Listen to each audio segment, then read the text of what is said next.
announce that we are committing $75 million over the next 3 years to create a new dividend for communities under 25,000 people.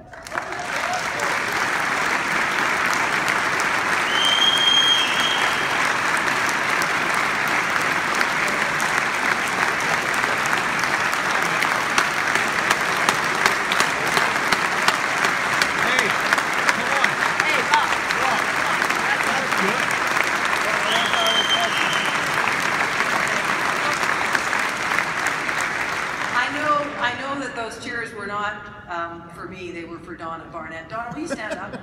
There we are. That's the first thing.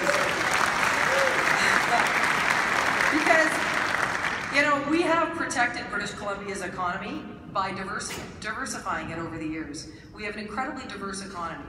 We have incredibly diverse markets, and we've all worked really hard to create that. But we have to help rural communities continue to diversify. And that's what this rural dividend is going to be all about. It's about sharing the wealth.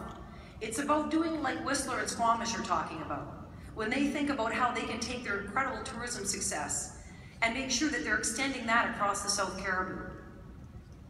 All of these opportunities that we have in our communities are things that we haven't necessarily done a great job of sharing. We haven't done a great job of sharing with First Nations. That's another thing we need to correct.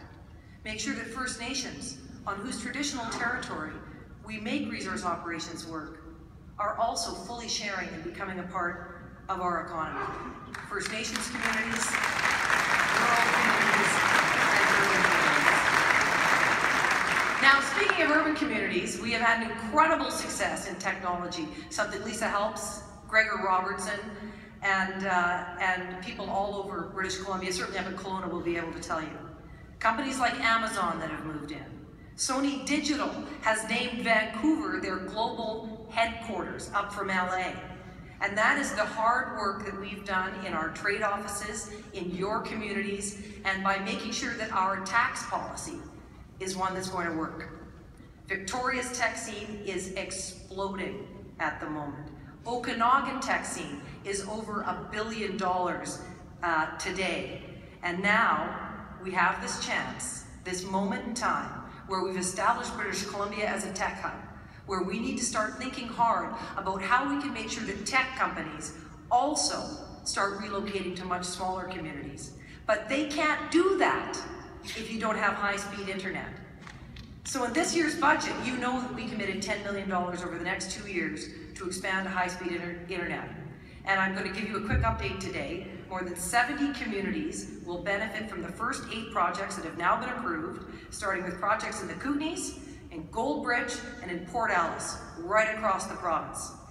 And of course, as you know, Grand Isle, the folks in Grand Isle were able to make their first phone call on a cell phone, I think at 3 p.m. on August 21st. The mayor, not the mayor, one of the councillors was telling me he didn't know who to call, so he called City Hall. I know everybody up there is complaining we've ruined their peace and quiet. Sorry about that, Grand Isle. But that's one of those things that we need to make sure that we extend all across the province so that every community has the same opportunities that we do in the Lower Mainland and the South Island. And because that kind of infrastructure is really the foundation for attracting new jobs and investment. We all know that. And that's why we created that's why we've been participating in the Small Communities Fund. Green infrastructure, water projects, road improvements. 55 projects have gotten off the ground in the last year, and it's a pleasure to add to that today with another $90 million that will be equal cost share between the province and the federal government, and applications are open now, so get on your iPhone.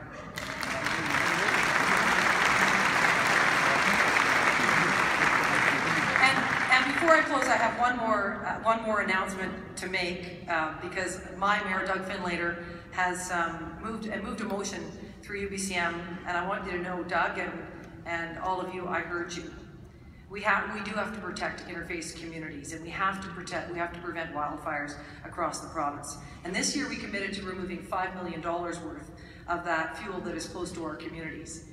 We will have more money for it in our budget in February.